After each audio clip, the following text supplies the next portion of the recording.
हम्म।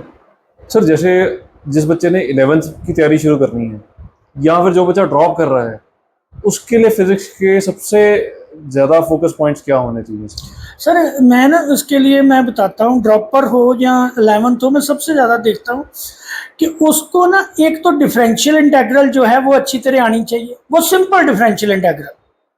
और एक ना वेक्टर अच्छी तरह आना चाहिए, क्योंकि हम जब कई बार 12th में पढ़ाते हैं ना, तो बच्चा वेक्टर जहां आता है वहां एकदम हो जाता है। मोर ओवर जो है फिजिक्स में ना बच्चे को हम विजुलाइज नहीं करवा पाते, जैसे लॉज ऑफ मोशन है। हम कहते हैं कि नेट फोर्स जब बॉडी यूनिफॉर्म वेलोसिटी से चल रही है तो नेट फोर्स जीरो, तो बच्चा जो है वो विजुलाइज नहीं कर पाता। तो बच्चे को ये बताना पड़ेगा, जैसे हम पढ़ते हैं लॉज ऑफ मोशन पढ़ते हैं तो उसमें हम फ्रिक्शनलेस सर्फेसेस के बारे में बात करते हैं, बट हमारे यहाँ फ्रिक्शनलेस सरफेस कोई है ही नहीं है।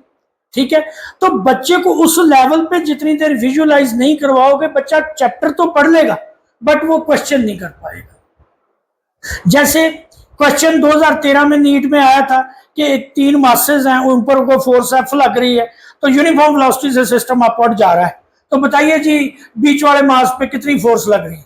अब देखिए नेट फोर्स पूछा था, अब हम तो डे 1 पे पढ़ाते हैं कि बेटा अगर यूनिफॉर्म वेलोसिटी से सिस्टम चल रहा है तो उसके ऊपर नेट फोर्स क्या है, जीरो।